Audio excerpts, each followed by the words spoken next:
Bonjour tout le monde et bienvenue sur ma chaîne Alizé Tarot Astro. On se retrouve aujourd'hui pour la vidéo de guidance du mois de mars 2021 pour les personnes qui sont nées sous le signe astrologique chinois du cochon.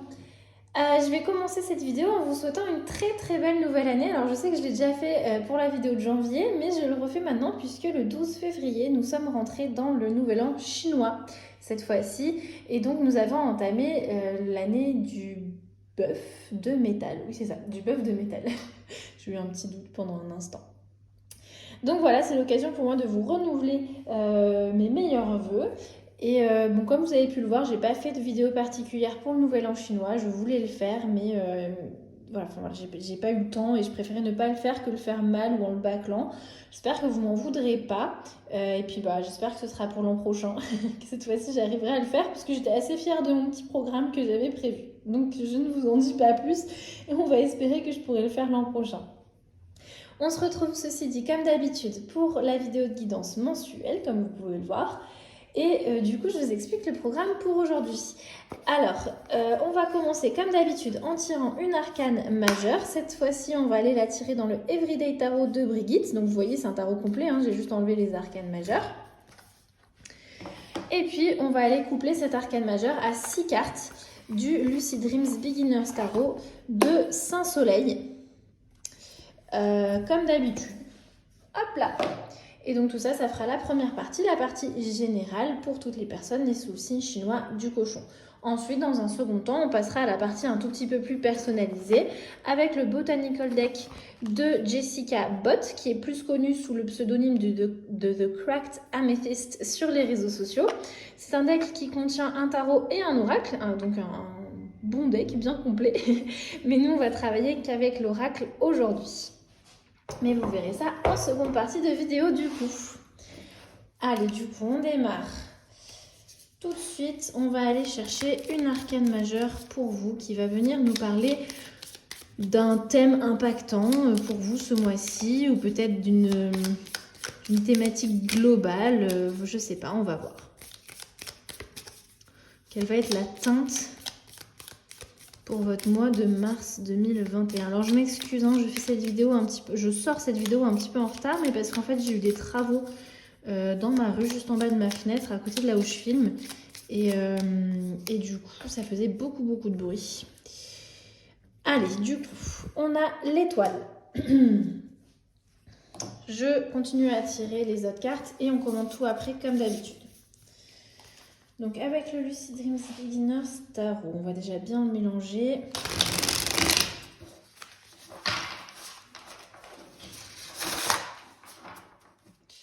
Et on va aller chercher 6 cartes.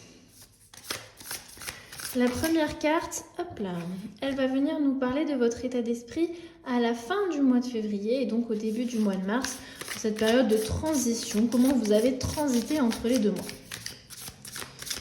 La seconde carte va venir nous parler d'un objectif que l'on vous invite à poursuivre ce mois-ci.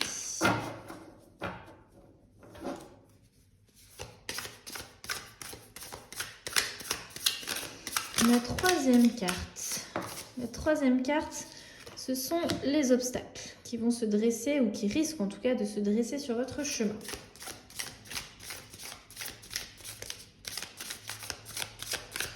La quatrième carte va venir nous parler de vos ressources. Non, je ne suis pas sûre. Hop, on va les remélanger. Allez, vos ressources. Dans quoi est-ce que vous allez pouvoir puiser ce mois-ci? Quelles ressources vous allez pouvoir compter?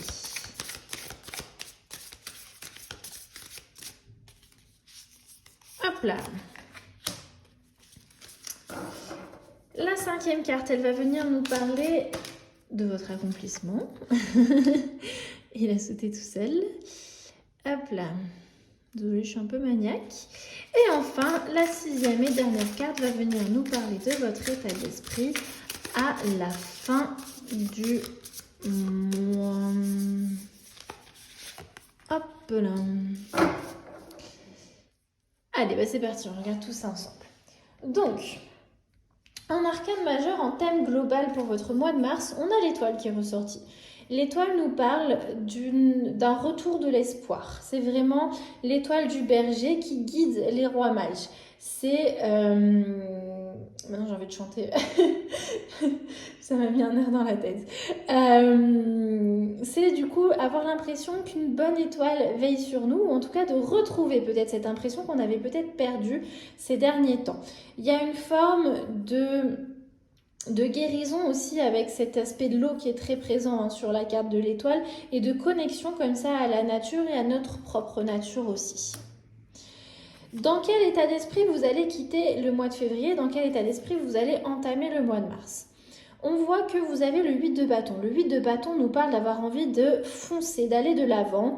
Ça nous parle d'un changement immédiat et quelque chose qui nous excite. Alors ça veut dire qu'il y a une envie de changer, mais que c'est pas que interne à vous, il y a effectivement des changements qui se profilent autour de vous, des choses qui peuvent paraître un peu soudaines, des opportunités qui se présentent à vous et qui vous donnent envie comme ça de peut-être virer de bord dans certains aspects de votre vie, ou en tout cas qui vous font réfléchir à tout ça. On voit qu'à la fin du mois de février et donc au début du mois de mars, il y a cette envie comme ça de réfléchir à de nouvelles opportunités, à des changements qui demandent comme ça une action plus ou moins immédiate, ou peut-être un choix aussi plus ou moins immédiat par rapport à un changement qui ne sera peut-être pas tout de suite maintenant, mais voilà, quelque chose à choisir en tout cas rapidement en l'état des choses. Ok, quel est l'objectif du coup qu'on vous invite à poursuivre ce mois-ci? On a le magicien ou le battleur, si on utilise le terme du tarot de Marseille. Le magicien vient nous parler de manifester ce dont on est capable. Surtout quand il se présente comme ça dans un objectif que l'on vous invite à poursuivre, le magicien vous dit montrez ce dont vous êtes capable. Vous êtes plein de ressources. C'est ce magicien qui pose devant lui tous ces outils, qui montre tous les outils qu'il a à sa disposition et qui montre de quoi il est capable, qui manifeste vraiment d'un point de vue purement physique, matériel, concret, ce dont il est capable. Donc ce que l'on vous invite à faire ce mois-ci, l'objectif que l'on vous invite à poursuivre, c'est de montrer ce dont vous êtes capable et de savoir un petit peu rendre vos visions, parce qu'il est très inspiré, le magicien avec ce signe de l'infini qui repose très souvent dans beaucoup de représentations du tarot au-dessus de sa tête, de savoir du coup transformer cette inspiration en quelque chose de concret pour pouvoir montrer aux autres ce dont vous êtes capable. Ok, quel est l'obstacle que vous risquez de rencontrer? Alors elle avait sauté, c'était la carte des amoureux. Alors l'amoureux en carte obstacle nous parle d'un manque d'équilibre, d'un manque d'harmonie. Il peut nous parler dans la carte obstacle, effectivement, pour les personnes qui sont en couple ou dans une situation similaire, peu importe, de disputes à ce niveau-là, d'un manque d'harmonie, d'un manque d'équilibre dans la relation. Voilà, effectivement, il peut être question de difficultés émotionnelles, relationnelles dans votre couple ou avec une personne avec qui d'habitude vous formez une alliance relativement solide. Ça peut nous parler de ça, c'est la première option. La deuxième option aussi, c'est qu'il y a peut-être un choix à faire et vous êtes indécis. Donc ça peut effectivement, c'est pas forcément contradictoire avec la première option, mais ça peut être aussi quelque chose de complètement différent, pas en rapport avec une situation relationnelle, émotionnelle. Oui, voilà, cette notion de choix qui est important, qui va peut-être venir conditionner la suite des événements de votre vie, et on voit peut-être le lien avec le 8 de bâton qui nous paraît de nouvelles opportunités qui se présentent. Je pense par exemple à un changement de travail ou un projet dans cet ordre-là ou un déménagement où on se demande, où il y a une décision qui doit être prise maintenant qui va peut-être changer beaucoup de choses, mais il y a une indécision à ce niveau-là, vous ne savez pas. Il y a besoin de choisir assez rapidement, ou en tout cas vous ressentez le besoin de choisir, mais en même temps vous ressentez une incapacité à le faire. Voilà, donc deux options. Quelles sont les ressources dans lesquelles vous allez pouvoir puiser? Pour faire face à tout ça, on a le 7 de denier, il se présente à nous renversé. Alors le 7 de denier nous parle justement, dans son sens renversé, d'être un petit peu impatient et d'avoir du mal à voir les choses sur le long terme. Vous allez me dire, mais du coup, mais quel rapport? Enfin, du coup, ça va pas du tout avec cette histoire d'indécision, ça ne m'aide pas. Alors certes, ça vous aide pas énormément, là dit comme ça, mais ça nous montre qu'en fait c'est normal d'être impatient, c'est normal d'avoir envie vite de changement même si on n'arrive pas à savoir ce vers quoi ça nous mène et qu'il ne faut pas à tout prix se faire violence. Si vous n'arrivez pas à choisir, peut-être qu'au plus vous vous dites « mon Dieu, il faut que je choisisse, mon Dieu, il faut que je choisisse, mais qu'est-ce que je vais faire ?» au plus vous allez vous mettre la pression. Alors que peut-être que si vous acceptez que là on vous demande ça en fait, on vous demande d'accepter le fait que vous ne pouvez pas tout prévoir.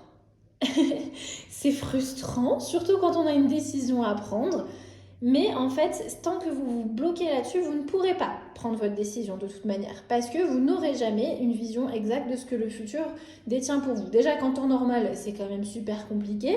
On est en plus rajouté à ça tout le contexte de Covid, on ne sait jamais à quelle sauce on va être mangé. Bah, ça devient encore plus compliqué, forcément. Et donc, cette carte-là, elle vient se présenter dans vos ressources pour vous dire « Hé, c'est bon, c'est pas grave de pas savoir, lâche un petit peu de lest de ce côté-là et tu verras que finalement, ta décision, bah, tu vas pouvoir peut-être plus écouter ton cœur ou tes émotions pour la prendre en fait. » Parce que le denier nous parle du monde matériel, vraiment. Et donc peut-être que effectivement le choix que vous avez, peut-être la décision qui se présente à vous, implique peut-être un choix entre le cœur et le mental, par exemple. D'accord? Ou qu'il y a une situation de cœur et une situation effectivement qui est très matérielle. On vous demande de lâcher un petit peu prise, en tout cas par rapport au matériel, et de plus vous écouter à l'instant T. Votre intuition, votre instinct, qu'est-ce que ça vous dit, votre cœur, comment il vous parle, plutôt que se prendre la tête sur qu'est-ce que pourrait être le futur et le long terme et tout ça. Quel est l'accomplissement du coup que vous allez accomplir? C'est bizarre dit comme ça, non? Quel est l'accomplissement qui se présente à vous ce mois-ci? Ok, on a le chariot. Ça fait quand même 3 arcanes majeures sur la même ligne. Hein. Écoutez, c'est un très bel accomplissement. Le chariot nous dit de savoir mener sa barque, ou du coup son chariot, son char, d'une main de fer, d'une main de maître, vers comment ça s'appelle, l'objectif que l'on s'était fixé. Et il y a un aspect qui est très intéressant dans le chariot, c'est que non seulement il fonce vers le succès dans son char là, mais il le fait en sachant travailler avec des forces opposées. Donc qui sont représentées ici avec un sphinx foncé et un sphinx clair, mais souvent, surtout je pense par exemple à l'imagerie du tarot de Marseille, on a 2 chevaux qui partent dans des directions opposées. Et vraiment le chariot qui lui le tient d'une main de maître. Et donc, ça a un très bel accomplissement parce qu'on voyait que justement, je vous avais dit, il y avait une indécision par rapport à 2 choses qui peuvent paraître complètement opposées. Et au final, votre accomplissement ce mois-ci, c'est vraiment de savoir travailler avec des forces opposées pour avancer vers le succès. Parce que c'est vraiment une carte du succès, le chariot. C'est reprendre le contrôle sur sa vie et avancer et foncer vers le succès, vraiment. Donc, un très très bel accomplissement. Du coup, avec tout ça, comment est-ce que vous allez le conclure ce mois de mars? Eh bien, on a le 2 de bâton. Le 2 de bâton qui nous parle de, justement, planifier un petit peu plus le futur, de prendre des décisions pour pouvoir progresser. Et en fait, planifier le futur, pas forcément sur le long terme, mais par rapport à, vous savez, les premières étapes. Ok, j'ai tel projet. Avant de me lancer, il faut d'abord que je pense à faire ça, ça et ça. Vous voyez, c'est pas sur le long terme, c'est pas se prendre trop la tête sur oui, mais dans 5 ans, ou non, je sais pas, peu importe.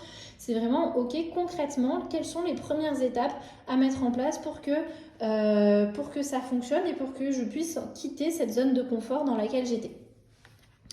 Donc ça fait beaucoup de sens, on voit qu'effectivement, il y a une évolution et je vous l'ai dit, il y a une prise de décision aussi avec le 2 de bâton. Donc on voit vraiment une très belle évolution. Tout ça qui est chapeauté par l'étoile qui nous parle de retrouver l'espoir et la sensation d'être guidé, d'avoir un ange gardien qui veille sur nous. Franchement, c'est Parfait, on a une très très belle évolution pour vous au mois de mars, les personnes nées sous le signe du cochon. Allez, donc on va voir, on a le soleil qui vient nous faire coucou. On va aller voir du coup dans la seconde partie un petit peu plus personnalisée, un message pour chaque élément. Donc je vais répéter rapidement mon petit speech habituel au cas où il y aurait des nouvelles personnes sur la vidéo. Bienvenue à vous. En astrologie chinoise, donc on a 12 signes, mais on a aussi 5 éléments. Chaque élément revient dans un signe donné par cycle de 60 ans. Et donc, selon votre année de naissance, vous n'allez pas être le même cochon parce que vous n'aurez pas le même élément associé. Donc, ce que je vais faire, c'est que je vais tirer une carte pour chaque élément, donc 5 cartes en tout. Avant de tirer une carte, je préciserai pour l'élément en question quelles sont les années de naissance concernées pour le signe du cochon. Et puis vous allez voir que la carte oracle, je la commente beaucoup moins. C'est cette partie de la vidéo où je vous laisse un petit peu faire écouter votre propre instinct et comment ça peut vous parler. Alors je ne vais pas rien vous dire, je ne vais pas juste vous balancer la carte comme ça et puis débrouillez-vous. On a le petit livret qui est avec nous et en fait pour chaque... ce sont des plantes, hein, je me suis dit que le mois de mars ça marquait le retour du printemps, j'ai décidé de travailler avec les plantes. Et du coup pour chaque plante on a voilà 2-3 mots-clés et quelques petites lignes. Donc ce que je vais faire c'est que je vais vous traduire tout simplement ce qu'on nous dit pour chaque plante et je vous laisserai avec ces informations-là. Donc, on commence tout de suite avec les cochons de bois. Les cochons de bois, vous êtes nés en 1935 ou en 1995.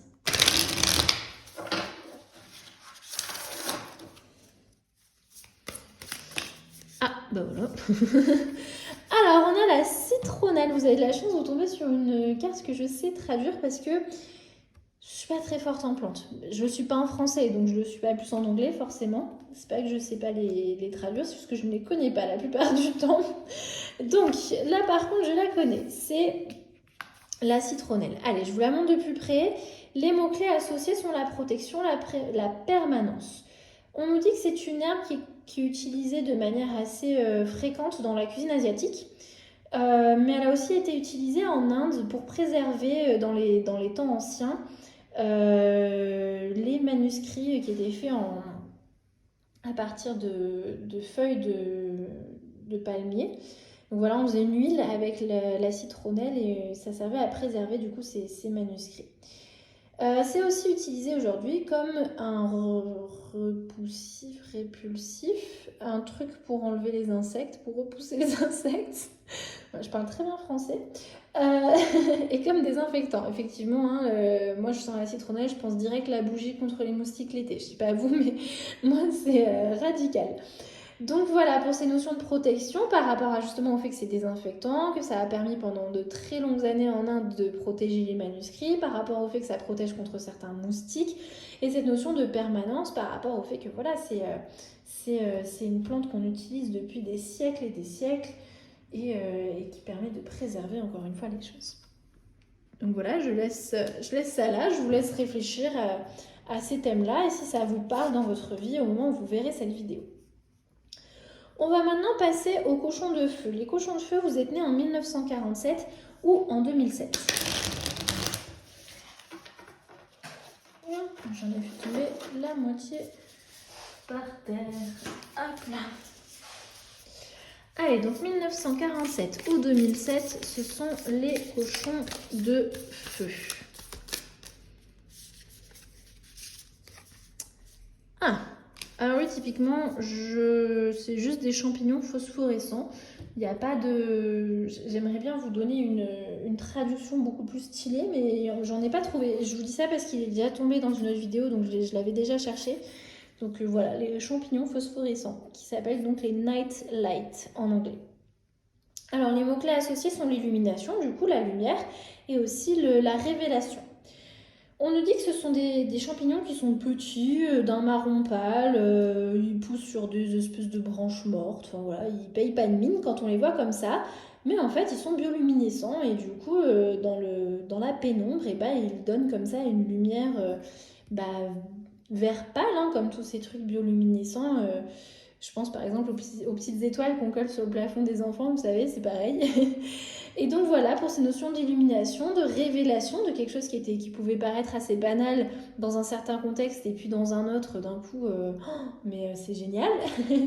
Et forcément une notion de lumière. Voilà, encore une fois, je vous laisse voir comment ça peut résonner en vous ces thèmes-là. Et on va passer aux cochons de terre. Les cochons de terre, vous êtes nés en 1959 ou en 2019, mais bon, vous êtes vraiment bébé si vous êtes nés en 2019. Donc je pense qu'on va surtout partir sur les personnes nées en 1959.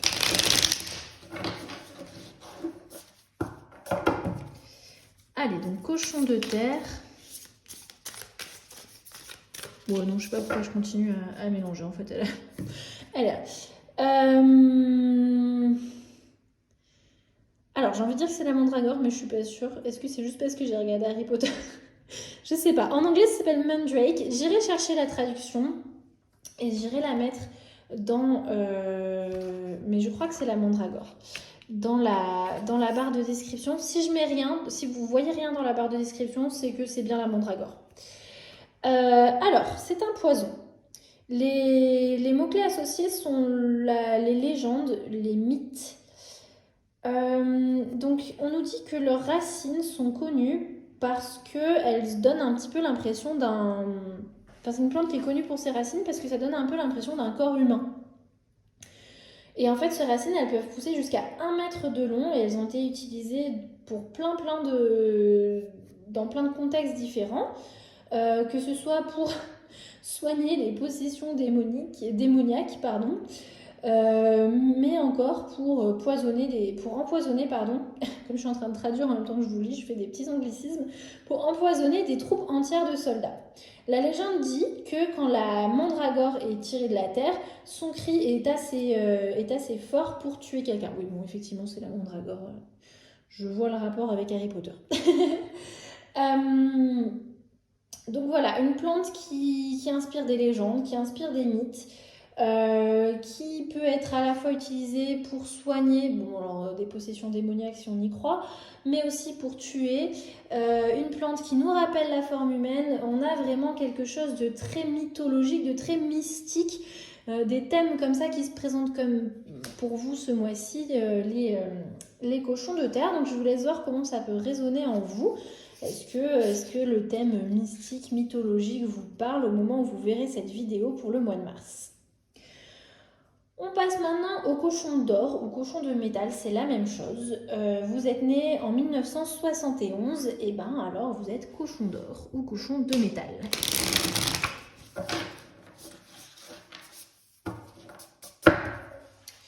Allez donc.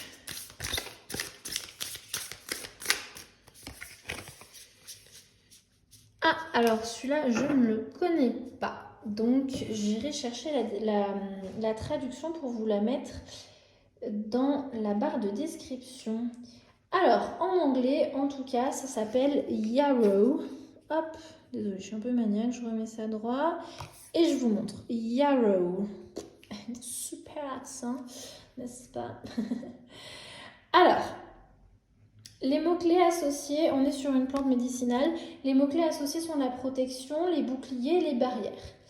Ils nous disent que du coup son nom yarrow, il est dérivé du hollandais, je sais pas le prononcer, Y-E-R-W.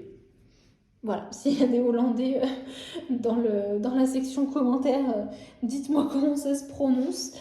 Et apparemment ça veut dire, c'est un mot donc, en hollandais qui veut dire réparer. Et justement, c'est une plante qui est utilisée pour guérir la peau, pour arrêter les saignements, mais aussi pour repousser les insectes. On peut aussi en faire du thé, et c'est la substance, du coup, le thé de yarrow, dans laquelle la mère d'Achille, dans la mythologie grecque, l'a trempé pour le protéger de tout danger. Donc voilà, on est effectivement sur une énorme notion de protection et de bouclier pour vous ce mois-ci. Très en lien, je trouve, du coup, avec cette étoile qui nous parle de ressentir un peu un ange gardien qui veille sur nous. Allez, on va terminer avec les cochons d'eau. Vous êtes né en 1983 si vous êtes cochon d'eau.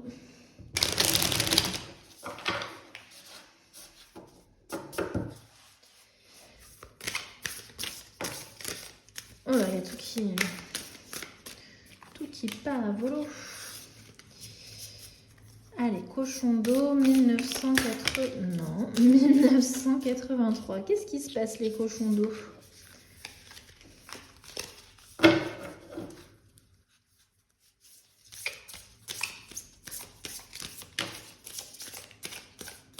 Hop. Allez, cette fois-ci, on n'en a eu qu'une. On va voir de quoi il s'agit.